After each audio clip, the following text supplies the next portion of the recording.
Buenas noches a todos. Los dejo con la doctora Dinora Sandoval, jefe de la división del equipo del corazón de CT Scanner San Ángel. Bienvenida, doctora.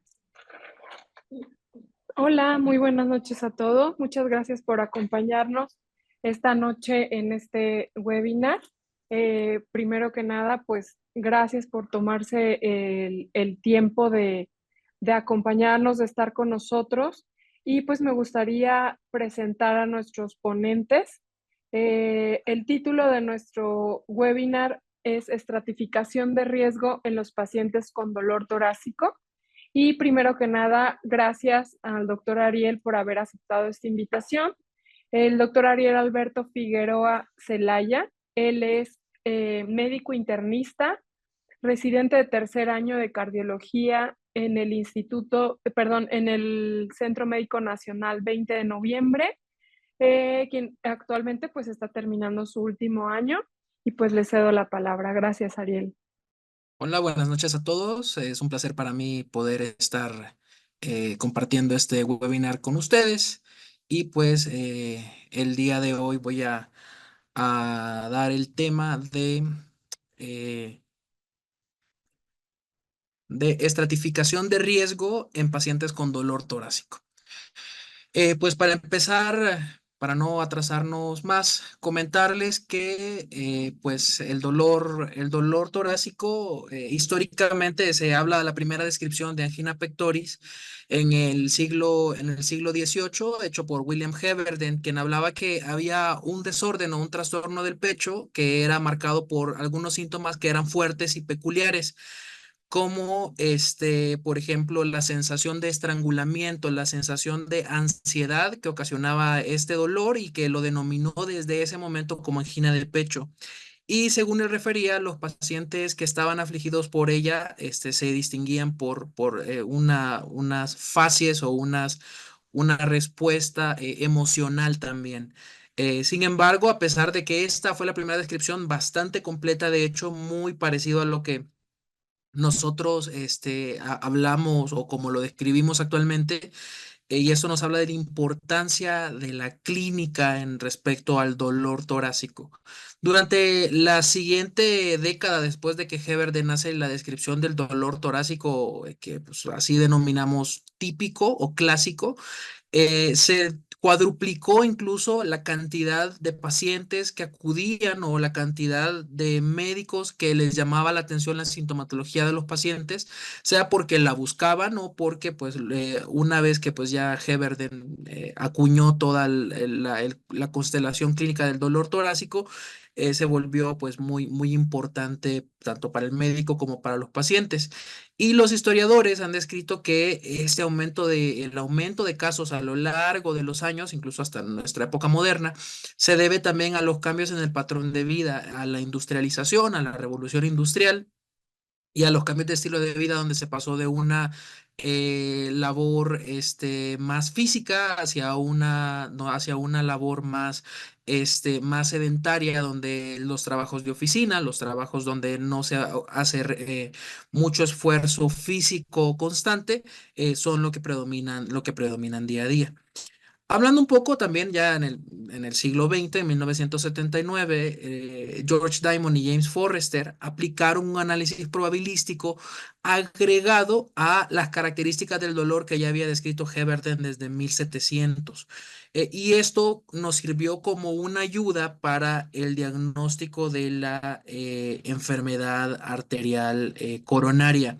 Ellos también definieron el concepto de probabilidad pretest y ellos se referían a qué probabilidad tenía el paciente al presentar ciertos síntomas o ciertas características de tener un dolor torácico. ¿Por qué es importante o por qué es un hito el hecho de la descripción de Diamond y Forrester? Porque ellos aplicaron el análisis bayesiano, el modelo de Bayes, a las pruebas de diagnóstico, a la evaluación de riesgo y a la toma de decisiones médicas. Entonces se volvió mucho más importante y fue el otro dato, la otra revolución, además de la descripción del dolor que hizo en su momento, que hizo en su momento Forrester.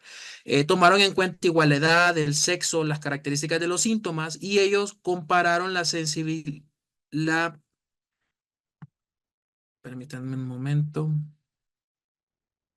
Y ellos compararon, perdonen por el problema técnico, y ellos compararon esta sensibilidad y especificidad con algunos estudios, como por ejemplo el ecocardiograma de estrés, los estudios de SPECT con talio y la fluoroscopía cardíaca, pues en ese ya lo que nosotros conocemos como pues el cateterismo, ¿no? Eh, Importante que el dolor torácico es un síntoma bastante común, es un síntoma que es causado por una amplia gama de condiciones y es un reto diagnóstico para el médico, sobre todo para el médico que se encuentra en el área de urgencias, porque pues muchas de las causas que ocasionan dolor torácico son causas, algunas que pueden ser severas o algunas que pueden. Por lo tanto, la evaluación y la identificación oportuna de la causa del dolor torácico es muy importante. Incluso la enfermedad arterial coronaria pues afecta, en Estados Unidos se ha caracterizado que hasta 18,2 millones de pacientes fueron afectados o presentaron dolor torácico y fue la principal causa de muerte de la enfermedad arterial coronaria en hasta 365,000 muertes por año. Esto en el año 2020, del 2020 al 2022. Habitualmente, pues los pacientes que presentan dolor torácico requieren una valoración por urgencia y hospitalización y ser más óptimos o ser más eficientes en la valoración del dolor torácico hace que desde el punto de vista de administración hospitalaria también represente mucha carga la evaluación de urgencia y la hospitalización, por lo que puede tardar que el paciente complete algún tipo de abordaje. Y por lo tanto es importante que todos los médicos, sobre todo los que de primer contacto, medicina familiar, medicina general, medicina de urgencias, que es donde pueden llegar los pacientes también, tengan un abordaje lo más óptimo que se pueda para evitar gastar recursos de forma innecesaria. Y también y hacer que sean los tiempos más cortos, la evaluación más sencilla, la evaluación más rápida y que se pueda evitar muertes en los pacientes. Representa el dolor torácico como tal 5 a 10% de las atenciones en salas de urgencia en algunas series de casos, 10% de las llamadas de asistencia a servicios médicos de emergencia, puede ser medicina prehospitalaria, visitas domiciliarias y representa más de 7 millones de atenciones en salas de urgencia al año en Estados Unidos. No es nada despreciable definitivamente y por eso el dolor torácico es uno de estos síntomas que es muy importante tratarlo de forma específica. Es la segunda causa de consulta en las urgencias de Estados Unidos. Y pues en esta otra serie representó 6,5 millones de visitas. En el panorama local, nosotros tenemos el RENACICA, que es el Registro Nacional de Infarto Agudo del Miocardio, en su tercera edición. Incluyó 29 hospitales de tercer nivel y 44 hospitales de nivel comunitario. En total participaron un total de 123 investigadores en el RENACICA. Se incluyeron durante este estudio 8,296 pacientes, de los cuales 4,038 tuvieron infarto agudo del miocardio sin elevación del segmento ST y 4,200 infarto del miocardio con elevación del segmento ST.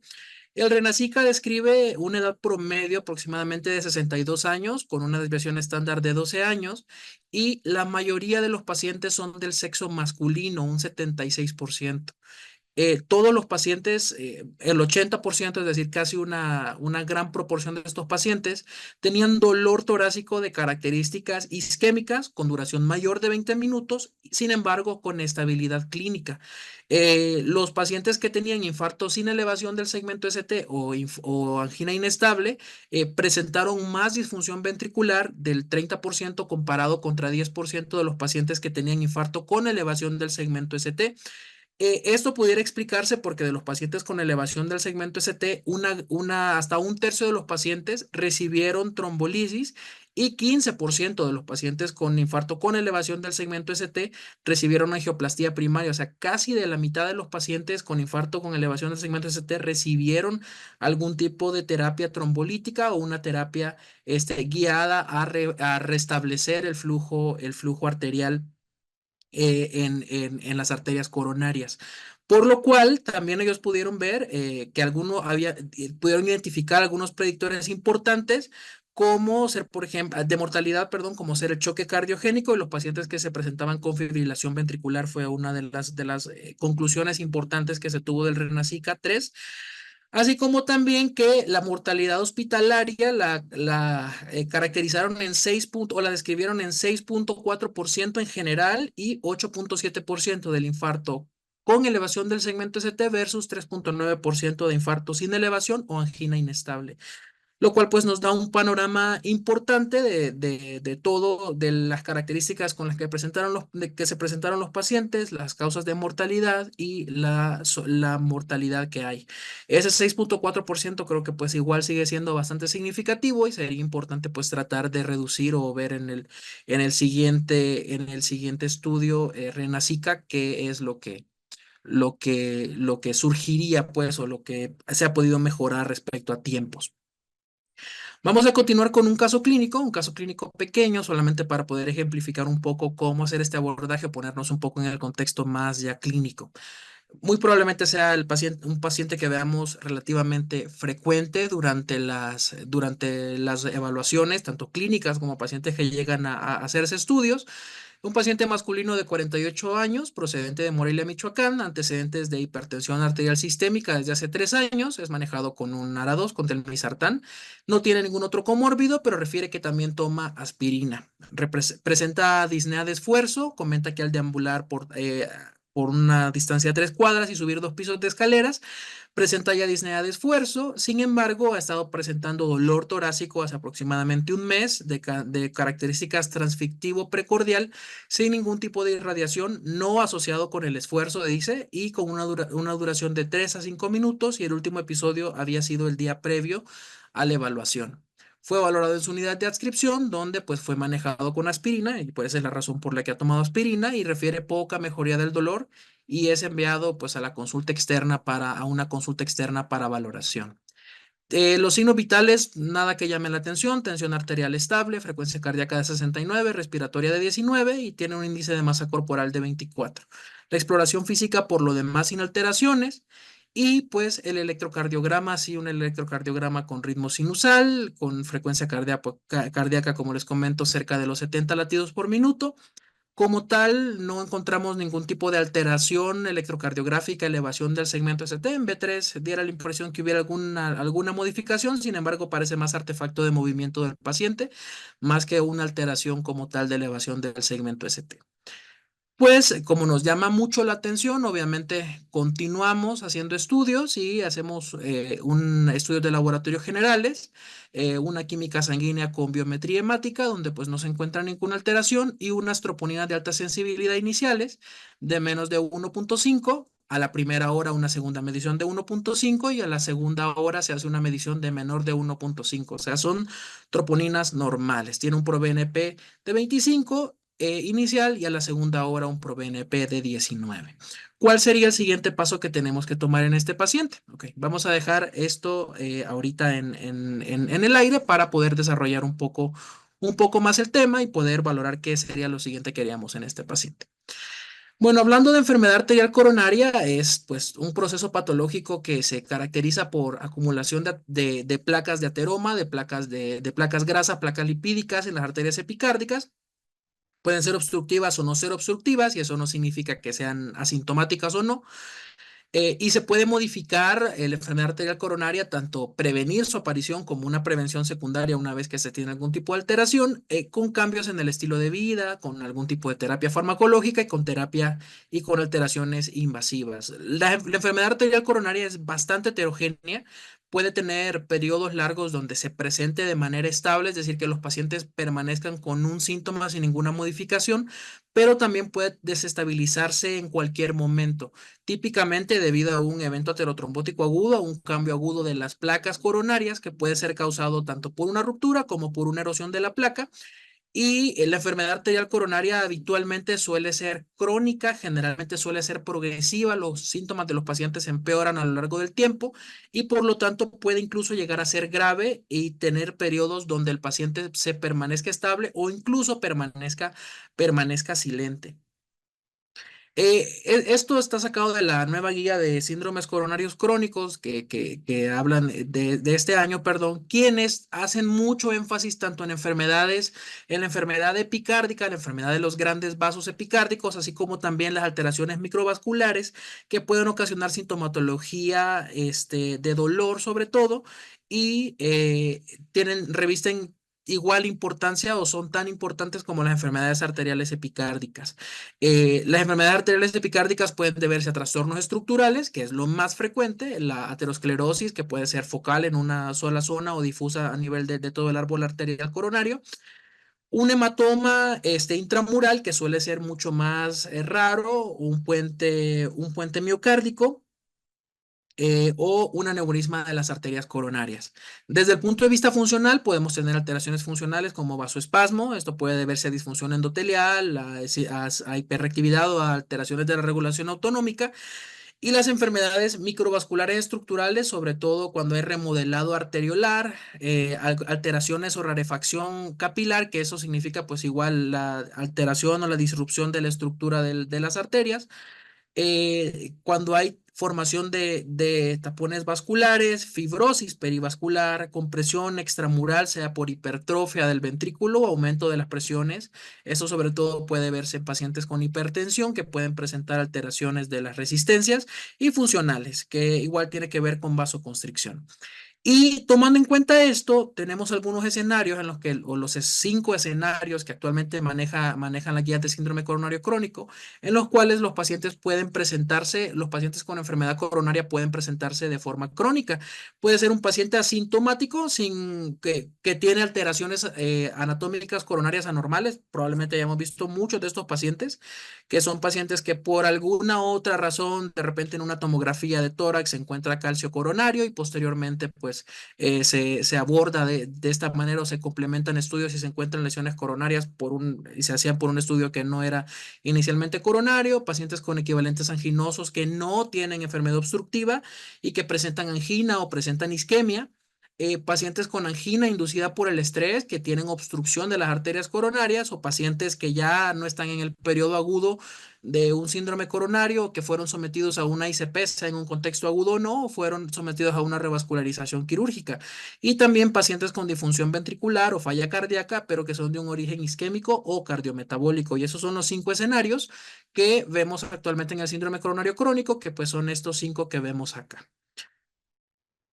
Posteriormente, cuando nosotros identificamos nuestro paciente que presenta angina o que presenta disnea y que consideramos que puede verse enfermedad arterial coronaria, existe un abordaje escalonado que se ha abreviado respecto a las guías previas. Anteriormente eran 6 pasos, actualmente solo son 4 y vamos a hacer un recuento rápido de cuál es el abordaje de esto. La evaluación inicial, lo que tenemos que hacer es interrogar síntomas de los pacientes. El examen físico es muy importante para tratar de determinar algún otro tipo de sintomatología asociada, descartar patología gastrointestinal, obviamente, y nunca descartando de primera instancia la sintomatología cardíaca. A tomar un electrocardiograma en reposo, hacer un estudio de bioquímica, entiéndase un perfil lipídico, estudios de biometría hemática, estudios generales de química sanguínea, pruebas de función pulmonar y rayos X. La misma guía menciona que debe ser en pacientes muy, muy seleccionados. Y tomando en cuenta, pues en esto los síntomas siempre ha existido o nos hemos formado incluso muchos de nosotros con la idea de que las mujeres muy probablemente se presentan con síntomas diferentes a lo que habitualmente está descrito.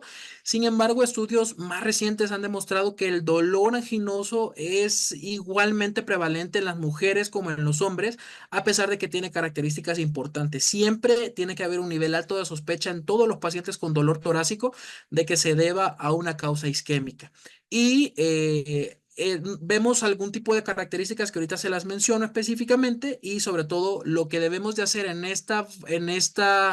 En este momento inicial es identificar las causas no cardíacas y tratarlas, por ejemplo, reflujo gastroesofágico, el síndrome de Tietze, que es costoconditis. A pesar de eso, los pacientes con cardiopatía isquémica o con síndrome coronario crónico pueden tener una proporción dolor torácico reproducible a la digitopresión.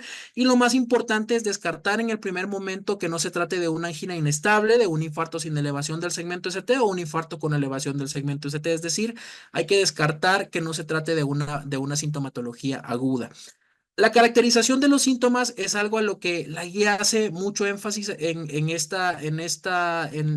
pues, en esta iteración de este año, diciendo que debemos de evitar usar el concepto ya de angina típica, angina atípica o dolor torácico no cardíaco.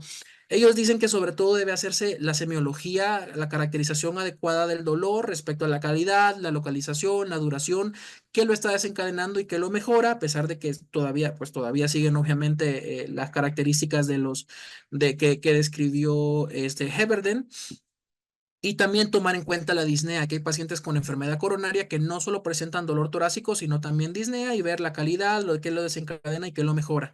Y por último, ver qué actividad la desencadena y para eso utilizamos la clasificación del Colegio Canadiense, del CCS.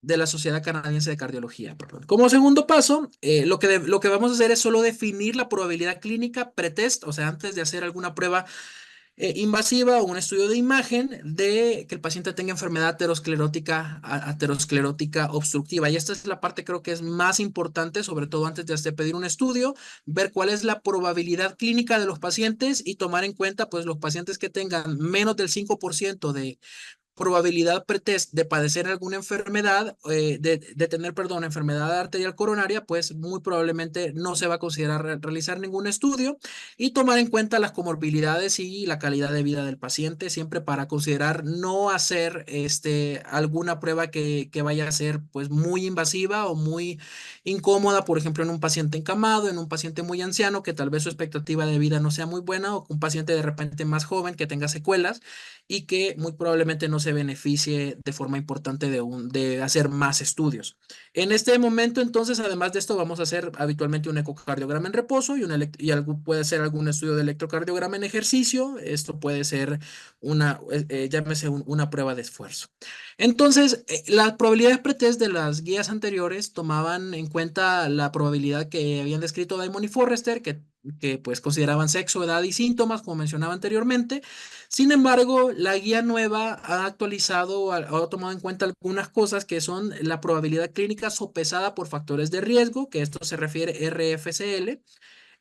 Significa entonces que además de la probabilidad pretest, vamos a tomar en cuenta algunos factores de riesgo, como ser, por ejemplo, hipercolesterolemia familiar, como ser disfunción renal severa, alguna enfermedad reumatológica o enfermedades inflamatorias y enfermedad arterial periférica. Estos pueden potenciar incluso la probabilidad de que el paciente pueda tener enfermedad arterial coronaria. Las consideraciones, pues, las pruebas con electrocardiograma igual pueden modificar la probabilidad clínica y pueden ser usadas para los pacientes que tengan un riesgo más bajo, es decir, una prueba de esfuerzo puede ser usada para pacientes con riesgo de 5 a 15%. Y en estos pacientes una prueba negativa, es decir, tener una prueba de esfuerzo negativa puede reclasificarlo, es decir, bueno, tenía 5 a 15%, pero con una prueba negativa yo puedo decir tiene un riesgo muy bajo. En esta guía se le da mucha importancia a los estudios de imagen por tomografía, sobre todo a la geotomografía coronaria, y dice que debe de ser el estudio de primera línea porque da la información más certera, está asociado con menos angina durante el seguimiento que la estrategia basada en electrocardiograma, sobre todo porque pues la prueba de esfuerzo hay que hacer algún esfuerzo del paciente y habitualmente puede llegar a generar molestias, desencadenar síntomas y la angiotomografía pues no requiere un esfuerzo del paciente. En estudios aleatorizados, pues las pruebas basadas en electrocardiograma tienen mayores eventos adversos, incluso comparados con la angiotomografía, otro beneficio u otra razón por la cual hacer estudios de angiotomografía. Y esta guía, así de forma rápida, pues sí hace mucho énfasis en usar angiotomografía como estudio de primera línea. Esto es lo que teníamos como la tabla de probabilidad pretest en la guía previa y actualmente pues ya se ve un poco más así. donde entonces nosotros debemos de ver el dolor torácico, ver las características, si es constrictivo, si tiene localización retroesternal y se irradia brazos, si se asocia con el esfuerzo físico y se mejora con el reposo con nitratos, cada uno equivale a un punto. Y la disnea, si el paciente presenta dificultad para respirar con el esfuerzo, solamente son 2 puntos, esa sí sería si la tiene o no la tiene. Luego tomamos en cuenta de 0 a 5 factores de riesgo, que es historia familiar, tabaquismo, dislipidemia, hipertensión o diabetes, y de acuerdo a cuántos tenga, damos un puntaje de 0 hasta 5, y luego con eso estimamos la probabilidad pretest. Por ejemplo, en el caso de nuestro paciente, era un hombre de 48 años, sería edad 48, un hombre que tiene antecedente de hipertensión, solamente un factor de riesgo. Sería entonces un factor de riesgo y tenía sintomatología típica. Digamos pues que tenía 3 puntos más el punto que tenía por hipertensión, serían 4 puntos. Caería en 8% de probabilidad pretest. Y de acuerdo a esto, pues deberíamos de decidir qué pruebas son las que se hacen como prueba inicial. Les mencionaba, en pacientes con 5 a 15% pudiéramos usar una prueba de esfuerzo de electrocardiograma, perdón, con esfuerzo, o hacer una angiotomografía coronaria como estudio de primera línea. Sobre todo, en este caso, la angiotomografía coronaria da mayor importancia en que es la caracterización de las lesiones. Pues esto nos categoriza los riesgos en 5: muy bajo, bajo, moderado, alto y muy alto, de acuerdo al porcentaje como lo ven. Y pues la guía recomienda hacer esta probabilidad pretest, es prácticamente.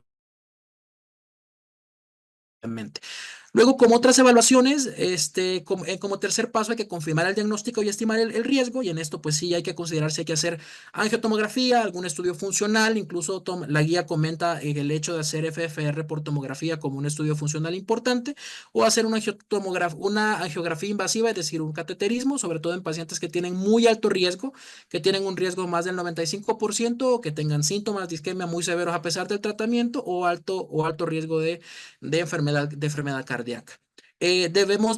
Se puede complementar la angiotomografía con FFR. Lo importante es sobre todo porque pues no hay necesidad de hacer cateterismos, de someter al paciente a un cateterismo, sobre todo por la facilidad también de que no necesariamente se necesita adquirir nuevas imágenes, se puede hacer sobre lo mismo, sobre el estudio inicial. Podemos hacer imágenes de perfusión con tomografía, son un poco más complejas de realizar, pero no imposibles, y se han comparado con estudios de SPECT con medicina nuclear y también con FFR invasiva, y han demostrado que tienen adecuado desempeño diagnóstico. Como les digo, han demostrado mucho auge en la nueva guía. La desventaja sobre todo es pues la administración del fármaco, que hay que dar más dosis de medio de contraste y radiación, y eso nos pudiera limitar sobre todo en pacientes que tienen enfermedad renal. Y pues hay uno de los estudios, que es el Scott Hart, vio que los pacientes, una cantidad pequeña de pacientes, pero vio que había un mejor desempeño o menor cantidad de compuesto cardiovascular en pacientes a quienes se les agregaba angiotomografía a las pruebas rutinarias. O sea que es pues muy, muy deseable hacer este tipo de estudios en los pacientes como prueba inicial. Por lo siguiente, ya hice pues la mayoría de las consideraciones respecto a selección de pruebas. Igual hay que ver el escenario clínico, la calidad de vida, las comorbilidades, la disponibilidad que tengamos en el medio, y los pacientes de riesgo bajo pues no van a requerir mucho, y prácticamente casi los pacientes desde el 5%, incluso hasta los del 50%, podemos tomar en cuenta hacer estudios de primera línea con angiotomografía coronaria, y pudiera complementarse incluso con el calcio score para considerar reestimar el riesgo. Lo más importante del calcio score es sobre todo su valor predictivo negativo, es decir, cuando tenemos un calcio score de 0, pudiéramos reclasificar a un paciente a un riesgo menor del 5%, lo cual nos indicaría ya no haber necesidad de realizar ningún otro tipo de prueba. Y en pacientes con muy alto riesgo, si tienen síntomas con la terapia médica, angina al hacer poco esfuerzo y las pruebas iniciales indican alto riesgo, entonces podemos proceder directamente a cateterismo sin necesidad de realizar otras pruebas.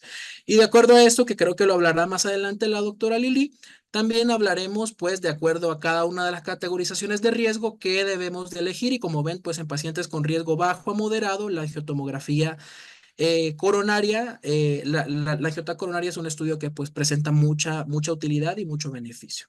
En aras del tiempo, pues esto prácticamente habla lo mismo la guía, y adelantaremos al siguiente paso, pues que ya sería la parte del tratamiento. haciendo énfasis en cambios en el estilo de vida, mejorar o dar tratamiento médico para modificación de los síntomas y en algunos pacientes seleccionados, obviamente, considerar la revascularización siempre que sea posible, sobre todo para reducir síntomas porque mejora el pronóstico de pacientes que tienen enfermedad arterial obstructiva y también en pacientes que tienen alto riesgo de eventos adversos o de eventos cardiovasculares. En general, la guía habla de esto de cambios generales en el estilo de vida, sobre todo evitar el tabaquismo, reducir el estrés, paciente mejorar la calidad de sueño, la inmunización o la vacunación es importante y por último, pues comentar todo el arsenal de medicamentos que tenemos, no es parte de esta plática obviamente, hablarles del arsenal de medicamentos que tenemos para darle a los pacientes beta bloqueantes, nitratos, ivabradina, ranolazina, trimetazidina, diltiazem y calcio antagonistas no dihidropiridínicos. Tomar en cuenta que hay cierto grupo de medicamentos para ciertos perfiles de pacientes y que pues obviamente la prevención secundaria o la prevención primaria antes de que ocurra un evento es lo más importante y la prevención secundaria en el caso pues que los pacientes ya hayan tenido algún síntoma o hayan desencadenado algún evento agudo. Muchas gracias.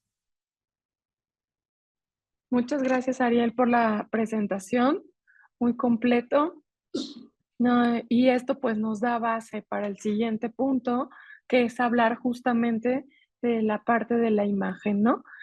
Para esto les dejo con la doctora Liliana Zarco García. Ella es médico internista, cardióloga clínica, egresada del Centro Médico Nacional 20 de noviembre y actualmente es fellow de imagen cardiovascular aquí con nosotros en Grupo CT Scanner. Muchas gracias, Lili.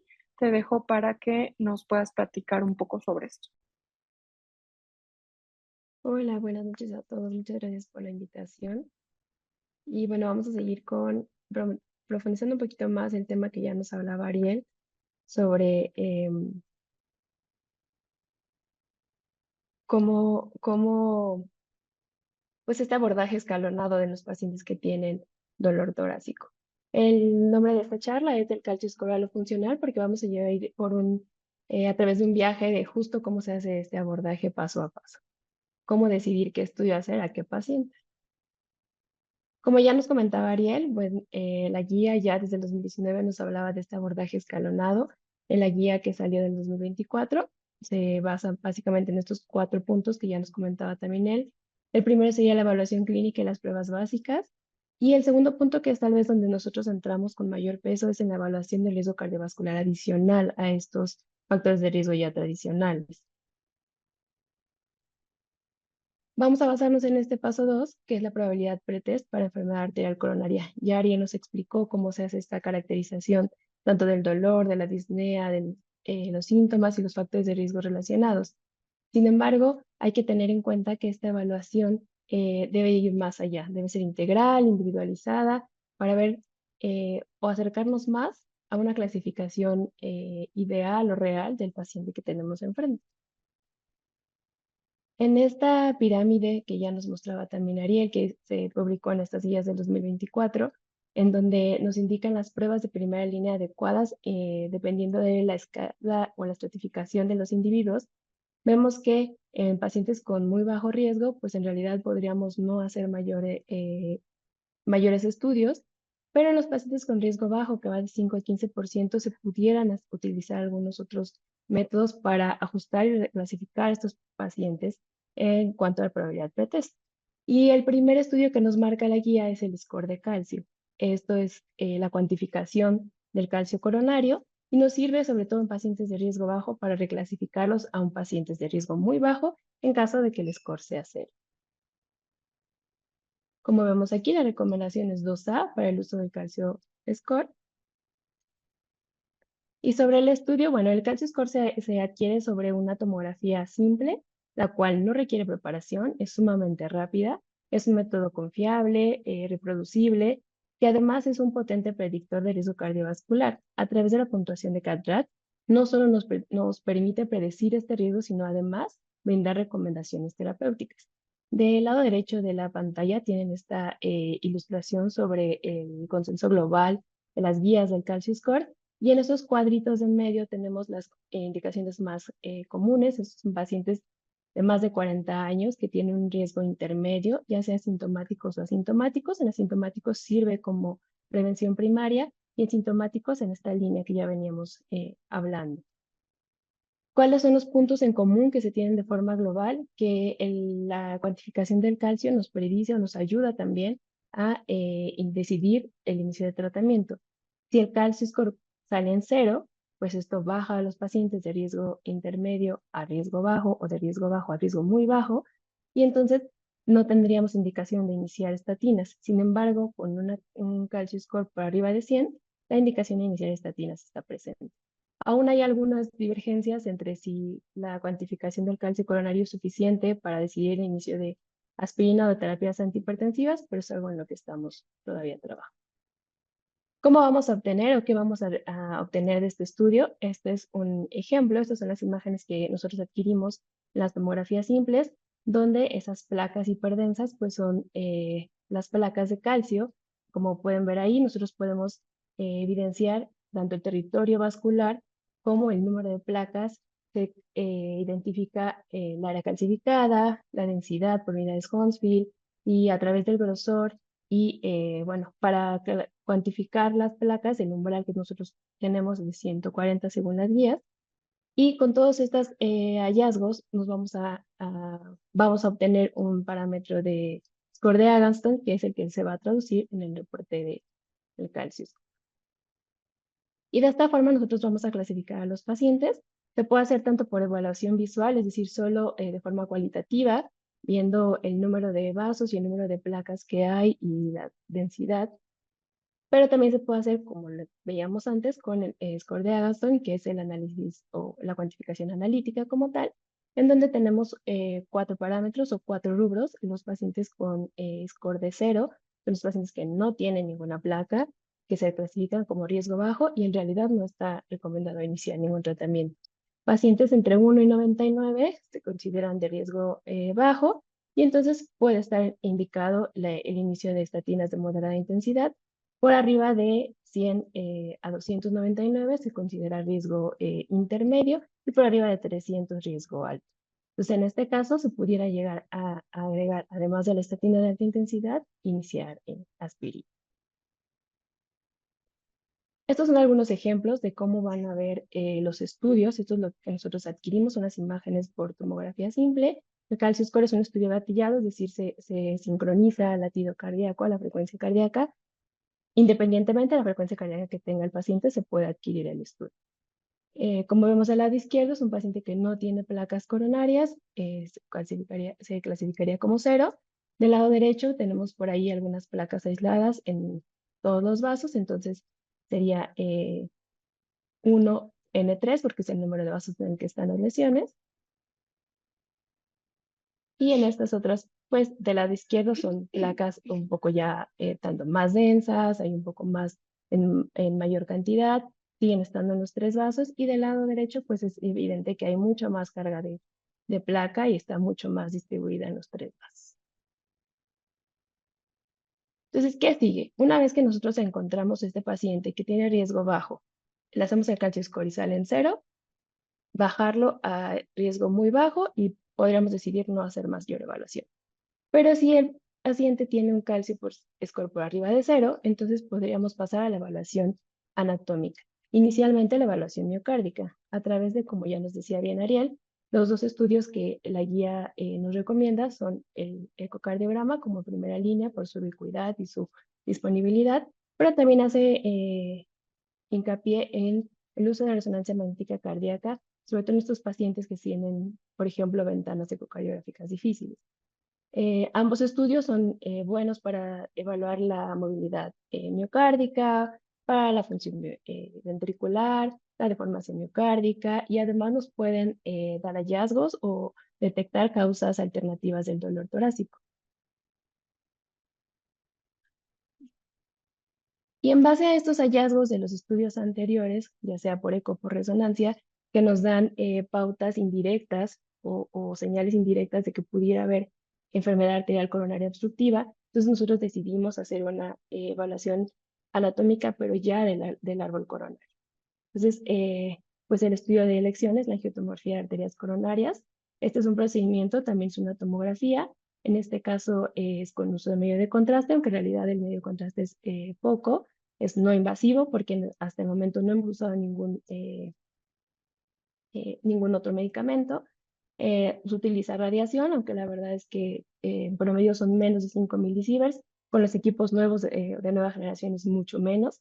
La preparación actualmente en realidad es mínima. Nosotros en el grupo solicitamos un ayuno relativo, más o menos de 3 a 4 horas de alimentos sólidos. Se recomienda no utilizar estimulantes cardíacos porque sí, efectivamente, mientras la frecuencia cardíaca esté lo más cercano a 60, las imágenes son pues de mejor calidad, pero también hoy en día pues contamos con betabloqueadores tanto orales como intravenosos para mejorar la frecuencia cardíaca. Lo que sí es una indicación es suspender los inhibidores de fosfodiesterasa 5, ya que en caso de requerir vasodilatadores como isosorbide, pues podemos condicionar hipotensión refractaria. ¿Qué beneficios tiene la angiotomografía de arterias coronarias? Pues que nos permite evaluar no solo la presencia, sino la localización de las lesiones, pero además la composición de la placa y graduar la gravedad tanto de forma cualitativa como porcentaje de estenosis que condiciona esta placa, como hacer una significancia funcional a través de la reserva de flujo fraccional guiada por tomografía. Entonces, como pasamos, digamos, vamos subiendo los escalones, nos encontramos a un paciente con riesgo bajo, al que le hacemos decidimos hacerle evaluaciones adicionales. Entonces, ¿en qué pacientes vamos a hacer una angiotomografía de arterias coronarias? En estos pacientes con riesgo bajo, que tal vez son pacientes más jóvenes, en los que pues tenemos una sospecha, pero la sospecha no es tan alta, y decidimos hacer una evaluación anatómica.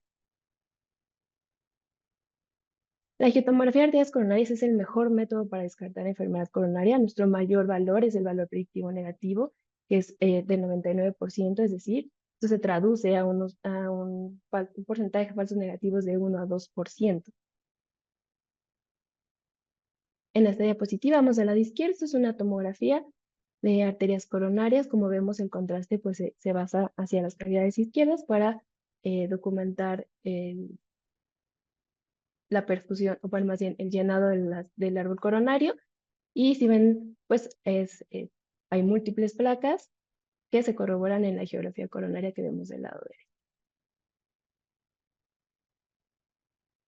Una vez que nosotros obtenemos estas imágenes de la angiografía por tomografía, vamos a graduar la severidad de la enfermedad en cuanto a el porcentaje de obstrucción, pero también del porcentaje de carga, del tipo de carga, y desde el 2022 hay algunos modificadores que se han agregado a esta puntuación del CAT-RATS que nos ayudan a dar como una estimación más individualizada de los pacientes.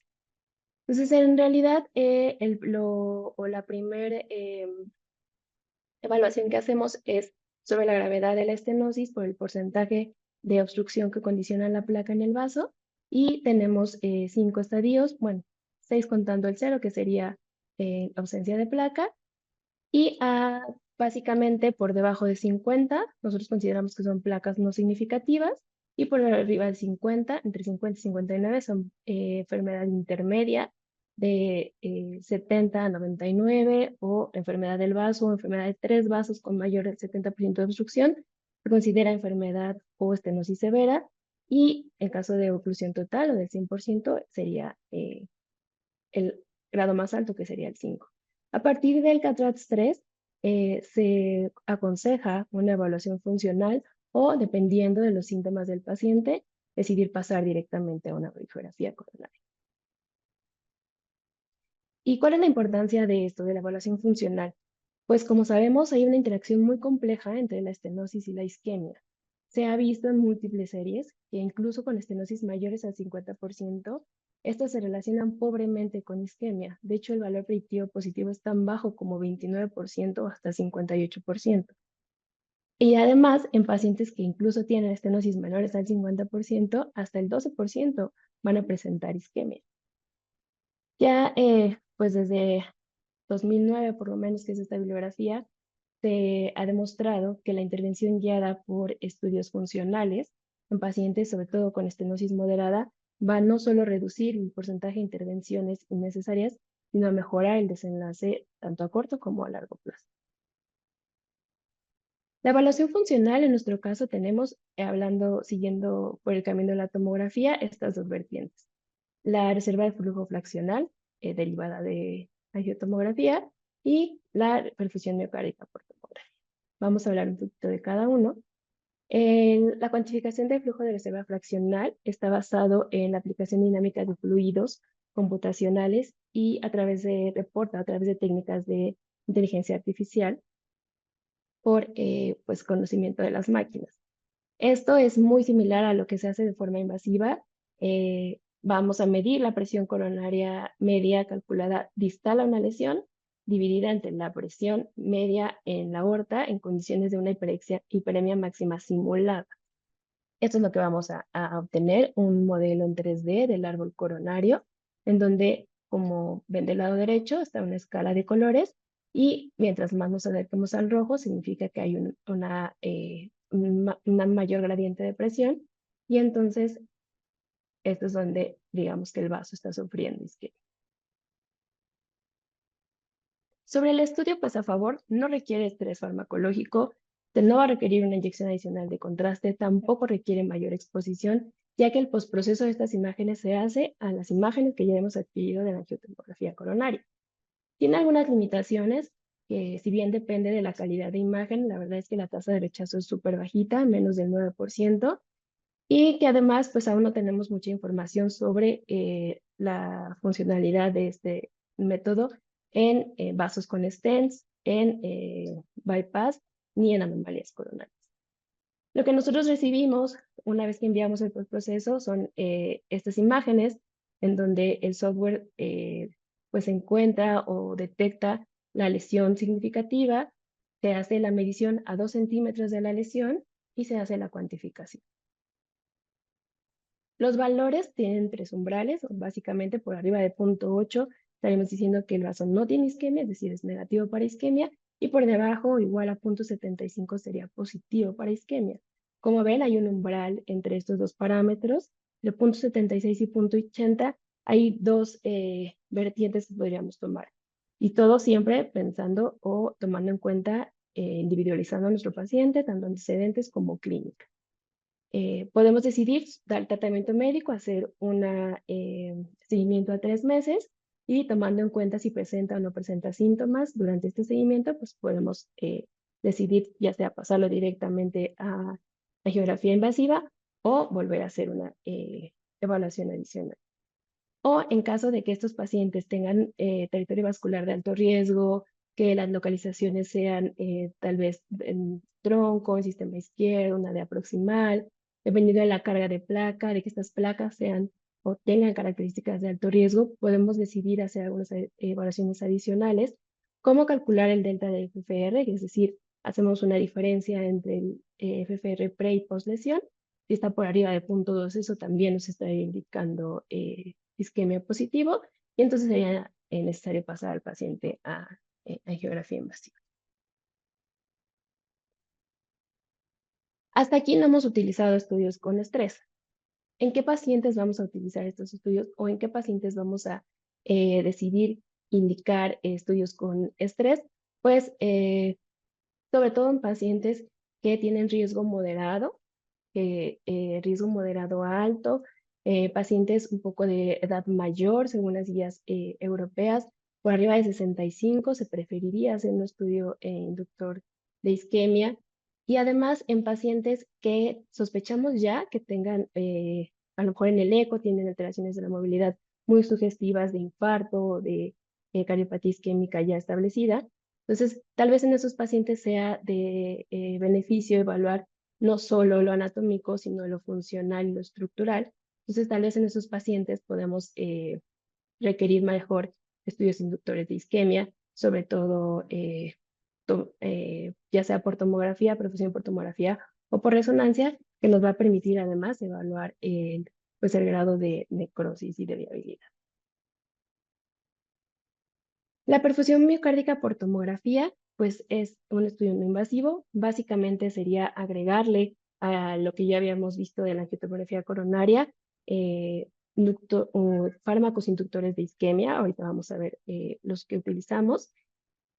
Se agrega entonces una secuencia más o una adquisición más de imágenes, entonces la radiación sube un poquito, tampoco es de forma muy exponencial.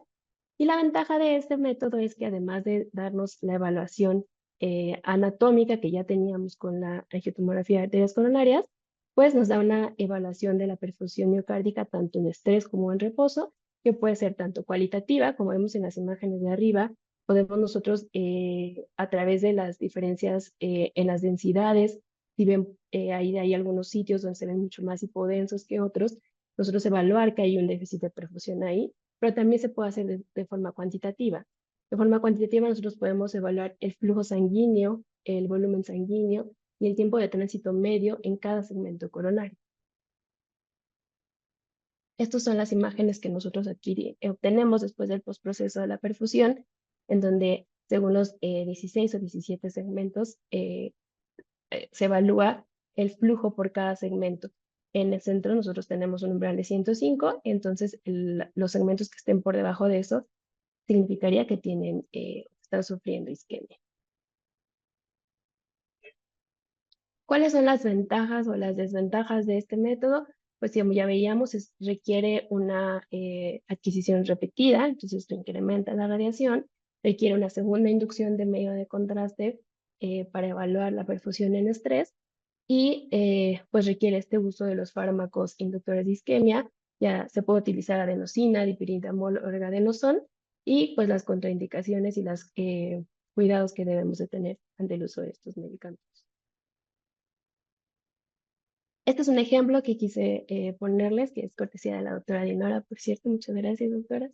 Es un paciente de 73 años que tiene antecedente de hipertensión y dislipidemia, se acude por dolor torácico, se le realizó un estudio de perfusión miocárdica por tomografía, y como vamos a ver ahorita, pues estos en territorio inferior, vemos que están por el umbral que ya les comentaba yo de 105, que se correlaciona con la lesión que encontramos en la coronaria derecha durante la angiotomografía, pero además también tenía disminución de flujo sanguíneo en territorio del anterior, que corresponde también a una lesión que encontramos en la descendente anterior. Este paciente fue llevado a cateterismo y encontramos pues efectivamente que la lesión de la coronaria derecha era significativa. En la lesión de la descendente anterior, de forma inicial no parecía significativa, se le hizo FFR invasivo con un valor de 0.62, por lo que también se consideró positiva para isquemia y que corresponde con lo que encontramos en la perfusión. Y ahora, por último, la perfusión miocárdica por resonancia magnética. Este estudio, pues, es ya un estudio diferente por resonancia magnética, no lleva radiación. A favor es que es el estudio gold estándar para la evaluación funcional y estructural. Nos permite caracterizar además los tejidos, las áreas de cicatrices, evaluar o evidenciar si el tejido tiene viabilidad. Tiene algunas limitaciones, en este caso no requiere o no nos permite la evaluación anatómica coronaria y es un estudio que requiere más.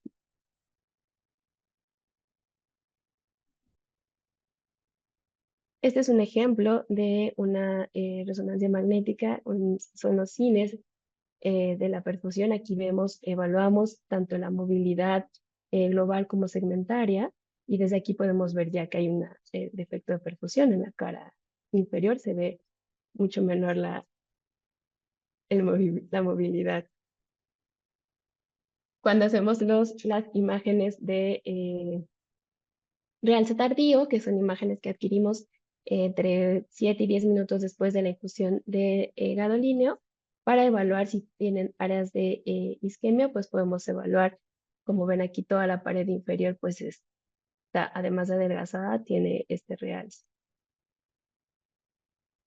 Y en esta última imagen lo que quería demostrarles, era pues del lado izquierdo, las imágenes en ejes largos, pues cómo encontrábamos las imágenes en cine, este ventrículo ya dilatado y adelgazado, y cómo en las imágenes de reforzamiento tardío, pues se corrobora estas áreas con realce tardío de patrón isquémico.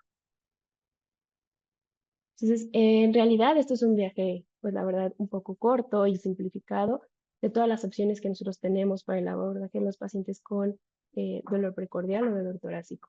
Como conclusiones hay que recordar, o quisiéramos pues sobre todo mencionar el calcio score, que es un excelente método para la estratificación de riesgo, adicional ya a los factores de riesgo tradicionales que nos comentaba ya Ariel. Hay que recordar que no es útil en pacientes con cardiopatía establecida, dado que lo que busca es darnos un pronóstico de enfermedad arterial coronaria, entonces en estos pacientes con cardiopatía establecida ya no tiene validez. Que la tomografía ha tenido grandes avances en las últimas décadas. Esto nos ha llevado a tener una gran correlación con los métodos invasivos, ya sea por FFR o por fusión guiadas por tomografía, y que la resonancia magnética, tanto en reposo como en estrés, va a aportar información valiosa en el abordaje de estos pacientes, sobre todo en pacientes tal vez que no son tan característicos o cuyo dolor no es tan característico. ¿Cuál sería el escenario ideal? El escenario ideal es en donde podemos complementar con diferentes métodos de estudio para llegar al abordaje ideal del paciente. Muchas gracias.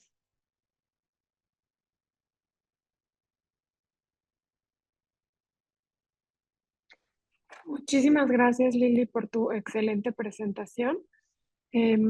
Pues vamos a tener unos minutos nada más para poder contestar preguntas. No sé si haya alguna pregunta del público. Me parece que aquí hay una. Dice, ¿qué personas son los candidatos ideales para el FFR? Bueno, es una pregunta un poco difícil debido a que estos pacientes, pues en realidad dependerá de en qué punto del algoritmo diagnóstico nos encontremos, ¿no? Los pacientes en los cuales vamos a beneficiar del uso del FFR van a ser aquellos en los que tenemos lesiones intermedias, pacientes asintomáticos o con síntomas que no son típicos, en los cuales podemos evaluar el flujo coronario por medio del FFR, en el cual vamos a poder decir o aportarle a nuestro clínico, a nuestro cardiólogo, decirle, este paciente tiene una lesión intermedia menor del 70%, pero mayor del 50%, que tiene a lo mejor tal vez algunas características de alto riesgo, o que está en un vaso, en un segmento proximal, en una descendente anterior, en donde puede causarnos isquemia y el paciente no tener síntomas.